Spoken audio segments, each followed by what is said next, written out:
Welcome to Sterling Visionary Voices, the podcast dedicated to bringing you diverse, innovative leadership insights and actionable strategies for success. Join hosts Laura McNeil and Bob Medeiros as they explore the art and science of role model leadership through thought-provoking conversations with real professionals. Whether you're a seasoned leader or aspiring to excellence, Sterling Visionary Voices is your guide to navigating the complexities of your leadership journey. Servant leaders are phenomenal listeners, empathetic, inspiring, accessible, personable, and collaboratively charismatic. They are willing to create their own to-do lists, roll up their sleeves, and are available for their team members when needed. With us today is Anthony Napolitano, one of my favorites. He is a seasoned project manager, scrum master, agilist, and product owner with more than a decade of proven experience in the financial industry. Anthony is also a lifelong learner and a continuous improver. He is a master examiner, team lead, and he serves on the exam committee for the Sterling Council. Welcome to Visionary Voices, Anthony. I'd like to start out with you describing how you first learned about servant leadership, and then how you would describe servant leadership and what it means to you. Thank you for having me to start off with. You are one of my favorite people. I will say that right now. So I'm happy to be here. How did I start with servant leadership? It's an interesting piece. I had been in the United States Coast Guard Academy for our first year of college, university. They suggested I go somewhere else, and I was happy to say, you're right, and go. And I transferred to the University of South Florida. And so here I am, and I'm coming into the university, and I just want a single room, and I just want to be close to my best friend from my hometown. He was living in something called the USF Leadership House. And so I put in an application and asking, what does it mean to be a servant leader? Because the entire house was built on Robert Greenleaf, who was the one who coined the term servant leader and first recorded it. He wrote a book called Teacher as Servant, which was kind of a parable about a dorm in some unnamed college where students learn to be leaders by doing. And most importantly, learned about servant leadership and how to be servant leaders. And so that's how I came to it. And from there, you learn a lot about what servant leadership is in the book. I'm going to quote directly from Robert Greenleaf, who first started this in 1970 with his essay called The Servant as Leader. This is his definition. And the servant leader is a servant first. It begins with a natural feeling that one wants to serve first. Then conscious choice brings one to aspire to lead. The person is sharply different from one who is a leader first, perhaps because the need to assuage an unusual power drive or to acquire material possessions. The leader first and servant first are two extreme types. Between them are the shadings and blends that are part of our infinite variety of human nature. And that really kind of gets you thinking about it. It's when you're thinking as a servant leader, you're not thinking of yourself. You're not thinking of your personal motivations. You're thinking of your team and what it needs to succeed, both in its goals and its personal needs. My joke is that the leader first personality, it cares about the pyramid and where they are in the pyramid and how close they are to the top and how do they get to the top of the pyramid. Where the servant leader, when they think about a pyramid, they don't think about the hierarchy of the organization. They think of Maslow's hierarchy of needs and how can they meet those needs of their people to bring them up to the top where they really can self-actualize and really achieve the most they can achieve. When I actually teach this in classes, I bring out, this is what everyone thinks of as an organization chart, and I put in a pyramid. But that's not what you care about as a servant leader. What the org chart looks like, pop out the Maslow's hierarchy of needs, because that's what it's about. It's about meeting the needs of your people. One great way also to think about it, I love to use is, I'm going to quote again from Robert Greenleaf, is what he refers to as the best test. And this is how he leads into the best test. The difference manifests itself in the care taken by the servant first person to make sure other people's highest priority needs are being served. The best test and difficult to administer is, do those served grow as persons? Do they, while being served, become healthier, wiser, freer, more autonomous, and more likely themselves to become servants? And what is the effect on the least privileged in society? Will they benefit or at least not be further deprived? And there's a lot there to unpack. It's about how do you make people think in that way. That's the best test, is if you're serving these people that you are leading, are they also becoming servant leaders? Are they looking to serve others and to make them better and make them able to achieve also? And then he throws in the last part is very important too. What is the effect on the least privileged of society? And I call that the ethical test.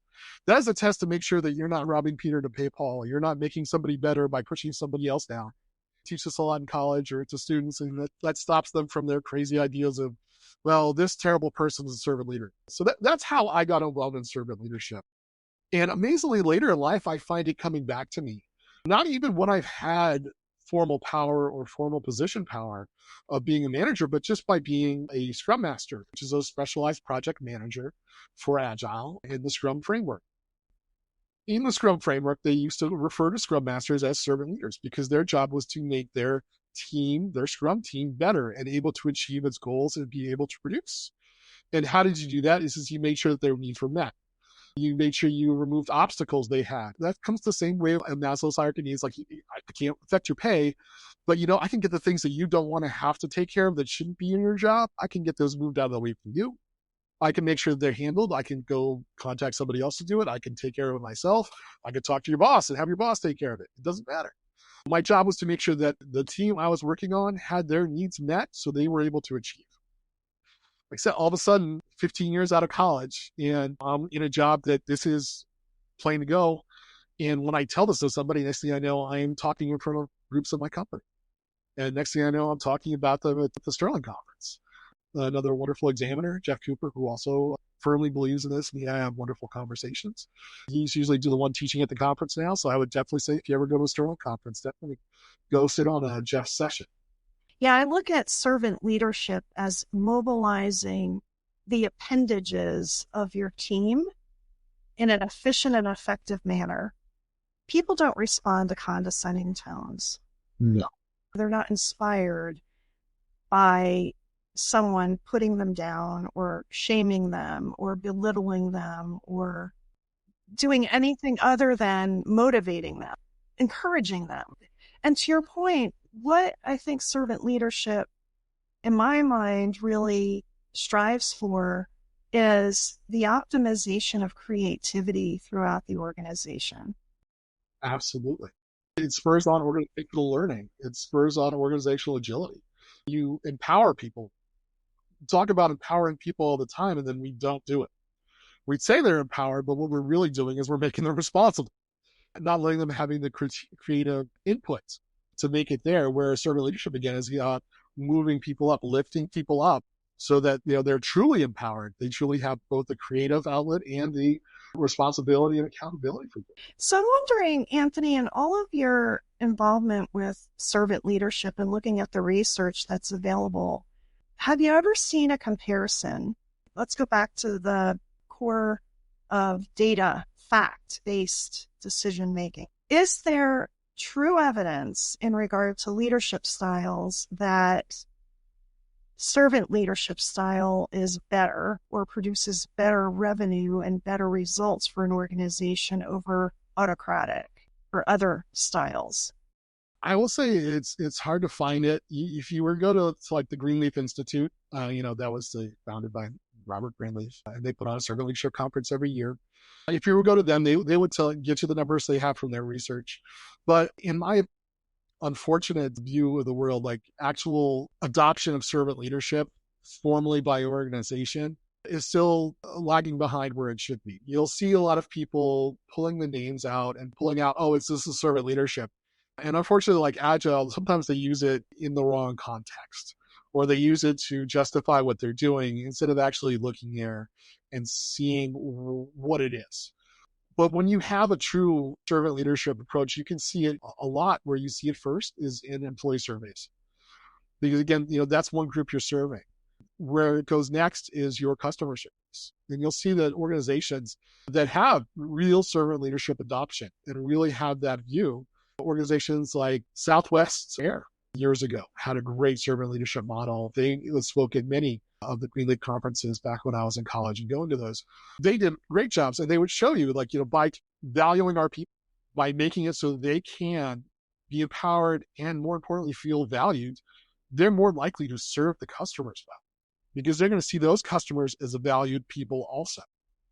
because that's another thing people don't think of. You think of valuing the people for them to do better and work better, but they also value other people within the organization, but they will value other people outside of the organization, especially their customers. Because just like it's my job as a servant leader to take care of my people, it's my people's job to take care of the customer and to take care of our clients. So that way they're feeling valued. And next thing you know, you have true engagement, and you have engagement from leadership through workforce to customers. That's a really good perspective. I love that. You're making me think of Edwards Deming and his 14 principles. And principle number 8 has always been my favorite. It's drive out fear. Management must drive out fear within the organization. And I believe one of the principles and the cornerstones of servant leadership is to drive out the fear between leader and workforce and create a more meaningful and deep level of trust to frame the relationship between leader and team member. Yes, absolutely. And, I try to do that where I don't call myself a leader in certain situations. I call myself a coach. And I tell people that as a coach, I am not doing the job for you, but I'm here to be your safety net to make sure you don't fall. I'm here to make you, again, that goes back to the best test. Like, are they free or more autonomous? Are they doing this? Like, are they more likely to go out and try on their own? And when they're going to be autonomous, they're going to try on their own. You've got to support them when they fail too. And you have to let them fail and let them learn from the failure. Again, it's okay to be that safety net to make sure that they don't land hard or they don't cause damage to other things. But at the same time, kind of let them fly and let them try their wings out and just make sure that, again, when they have a soft landing from when they're first learning to fly, they're not, crashing into things. But at the same time, they got to fly on their own, and you're letting them. And next thing you know, they're going to fly places you never expected them to. And usually it's in a good direction. Servant leadership seems to me to be the leadership style that you would see in a really mature, agile organization as well. Yes, and it's really built into the agile frameworks. Again, back when I was first starting as a Scrum Master, it was in the Scrum Guide, where they brought it up that agile leadership is servant leadership. They've taken the words out, they've mixed the words up. Now they call it leaders that serve, because servant leadership, unfortunately, too many people wrong connotations from it. They don't understand what it is. So by changing the name, the Scrum Guide changed the name to leaders that serve. So people understood that, yes, okay, those people that are there to be a leader first, they can get shifted again in that continuum, in that spectrum, more towards the servant first mentality of, yeah, I'm a leader, but part of my job as a leader is to serve. As they go and as people mature, they come to see that they don't need to make things about themselves so much, because you've been in businesses much longer than I have. You understand that the best way to move up is to have your people do great things, and people see them doing great things under your leadership. That's the great part of being a servant leader is, again, your people are going to do great things under you, and people are going to know that it was you that made sure that could happen. You're not the one who's got their face out there, but true leaders know and can see the systems and the systems of people that work together to get things done. And they'll see that as you have 1, 2, 3 people underneath you do great things. It's like, if you want to build leaders, you move that person up so they can build the next level of leaders too.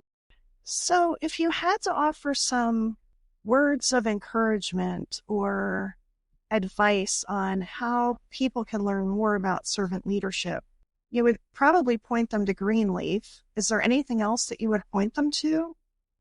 That's a great one. I have a great book I like to give. I call it the Easier Introduction to Servant Leadership. Servant Leadership was written in 1970. It was written by Robert Greenleaf.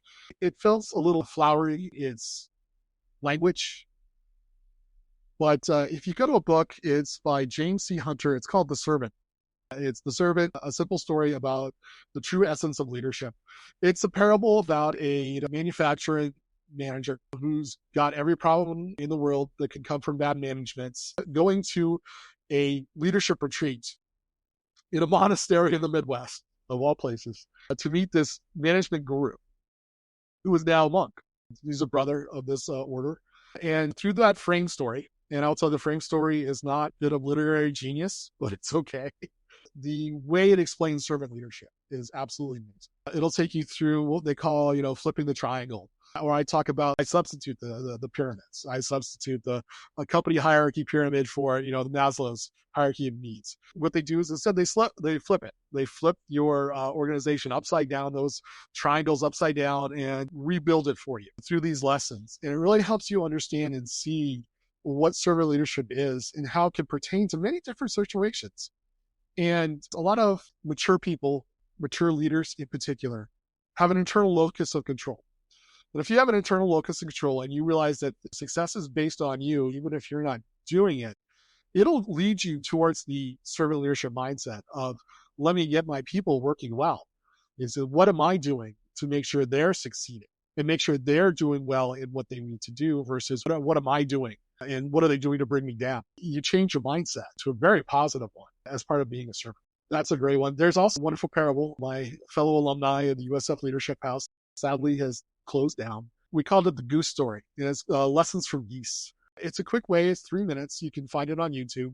It'll bring you through lessons you can learn from geese, how they fly in the V formation. And what happens is they fly in formation. The same goose doesn't stay at the beginning the whole time. They switch out as needed. So that way somebody else can bear the load of being the person who's breaking the turbulence and is allowing the other geese to fly a little easier so they can draft behind them. How each, beat of the wing of the goose will actually help uplift the one behind it. When a goose gets sick, the 2 other geese will fall with it until the goose gets better, and they'll find another formation to fly where they're going with, or until, unfortunately, that goose dies, and then they'll go find another piece. But that way, no one's ever alone when they're having a hard time. Another one piece is that they will honk at each other in encouragement to keep each other going. If you go look at that, they'll take you through the whole story of Sister Geese. We had that on our t-shirts. We had a goose on the front and we had the whole lessons on the back. And that was where we showed our belief. I think I still have a t-shirt or two floating around 23 years after I graduated. I still have a t-shirt I will not let my wife get rid of, no matter how old it is, because I'm not getting rid of my goose stories. We had stuffed geese we would bring around to places. After me, they started honking at each other as they walked across campus. I think that was a little nutty. You know what? It kept the spirit going. Those lessons that you learn when you're a part of a community that buys into something like that never dwindles. It always stays, right? It resonates because it's such a positive and a good experience. And that was our key, both in the original book by Teacher as Servant and as, ourselves as the USF Leadership House. Building the community was first because you need to build your team first. You need to break down the silos between them. Just like, we talk about breaking down silos all the time. Every organization I've been in, we got to break down the silos. But we never talked that we also have to break down the silos between people. People have to trust each other and like each other. You have to go out and have that drink together. You have to have that discussion. That was a great thing about Scrum is we had the retrospective. And the first part of your retrospective is a really good icebreaker to break the ice and break the walls between people. Find out that person who sits next to me, not only is she a BSA, but she also likes on the weekends to play in a band and likes to play the guitar, and she loves Guns N' Roses, and you find out, their favorite meal, what they do to celebrate. And when you know someone at that level, it's just natural for you to trust them, to want to deal with them and talk to them and help them out with their problems. And you're more likely to be able to ask them for help because they know your wife's name, your spouse's name, your kids. They know how many they have. They know what you drive. It's those little things. As you build a community between people and you build a team, you build performance without even knowing. Well, I love this topic. It's such an important topic, honestly, because I think if we had more adoption in regard to focusing on leadership styles and buying into how you interact with people really does matter, and it really does have a direct line of influence to the results that are produced by the team, I think we would have a different experience with the quality that is produced within a quality and creativity that's produced within organizations. It truly allows for creativity to flourish. Another wonderful book I love is Orbiting the Giant Hairball by Gordon McKenzie, subtitled A Corporate Fool's Guide to Surviving with Grace. And again, it's about being in an organization, organizations, especially bureaucracies, which almost every organization becomes as it gets bigger. And he likens that to a giant hairball that just kind of catches everything that goes around it. So how do you work with creativity within the giant hairball of the bureaucracy?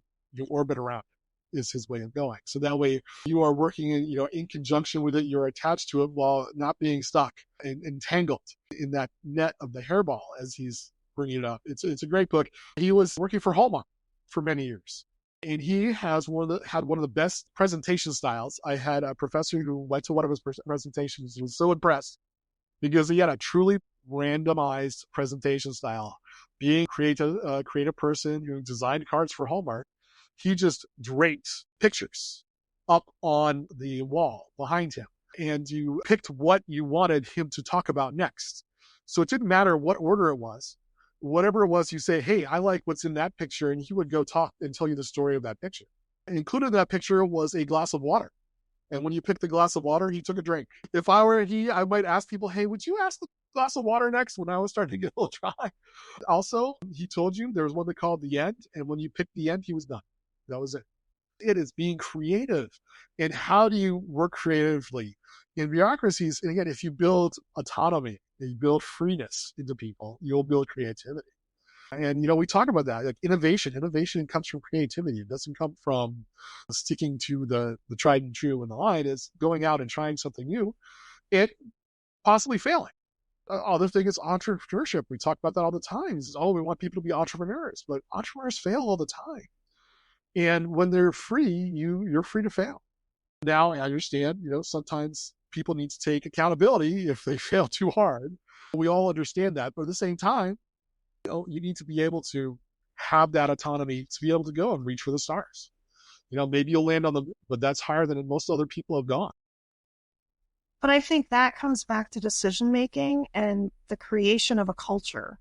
If you are clear on the core competencies that your organization is aligned to support and to create, and you have that freedom that you're talking about, that inherent, innate creativity, to me, is multiplied through the collaboration with others, through the freeing of the self, the freeing of the mind, and the focusing on the possibilities and what can we do within the framework of our culture, within the framework of our core competencies, with the framework of all of us all aligned on the same key elements that drive our organization. And if you have full alignment and you have servant leadership in place, I do agree with you. It's a freeing sense. There is no limit. Yes. No, I 100% agree, especially when it comes to culture. Servant leadership is a culture. And luckily, good thing about culture is set by the employees of an organization. You can actually, implement servant leadership. You can be the pocket of servant leadership that it just starts doing well. And the good part about it is as you perform well, other peoples will try to see what you're doing. And people that are mature enough and secure enough will try to emulate it or try to make it their own and do it in their own way, which is perfectly okay also, because that's what servant leadership's about is, finding your own way to do it. Like they don't tell you how to be a servant leader. They tell you what's the best test. How do you know you're a servant? Your people are, how do you make somebody freer? They don't tell you how you make somebody freer or more autonomous. They tell you that's how you know, by treating them well. Again, it comes back to values, culture and values. What is your culture of organization? And that should be supporting your values as an organization. If those two are, not in alignment, you're going to have big problems. You're not going to deliver on what you're supposed to deliver. You'll deliver on something. And you might even deliver value, but you're not going to deliver it to your potential. Great points, Anthony. So in closing, do you have any summary comments or takeaways for our listeners? I would say the takeaways are take some time and look at it and ask yourself, certain things are out there. Like servant leadership is really not new. It was just written in the 1970s. When I present on it, I can go back to Indian texts from the 400s, 500s BC. I could pull the Bible out and pull you servant leadership out of the Bible in seconds. In the book of Mark, it says, the first shall be last, and those that want to lead shall serve. Those who want to enjoy the kingdom of heaven will serve the others. And it's in there. And, I could say I find a lot more traction on this and, religious communities, not just Christian, but religious communities all together, because again, they understand what it is to serve. Sometimes that helps you get to somebody. Sometimes that turns you off. I could tell you earlier in my life that would have turned me off. But, now as I'm older, my wife is in the, works for the Catholic Church. I see it better and I appreciate it more as it is. But it doesn't matter who you are or what you're doing. Like, the truth of this becomes evident if you understand that there's more than you in this world. It takes a little bit of maturity for servant leadership, but the payoff's amazing. And it's not always in money. Sometimes it just seeing something you built come to fruition is great. I can't agree with you more. This has really been an amazing discussion. Really enjoyed it, Anthony. Thank you for taking the time out to meet with us and share your thoughts. And we're definitely going to have you back. I know that you're very skilled in resiliency, so we're going to pull you back for that. We're going to pull you back for agile. Appreciate your time. Yeah. Oh, and let me tell you, if Robert Creeleaf was alive today in writing, he would probably add resilient to the list of the best test of freer, more autonomous, more resilient. But this was in the 1970s. We hadn't gotten there yet. So that's the segue into resiliency. Awesome. All right. Thanks, Anthony. Appreciate it. Thank you. Thank you for listening to today's episode of Sterling Visionary Voices, Insights for Role Model Leadership from the Sterling Council. Discover more and connect with us at sterlingvisionaryvoices.com.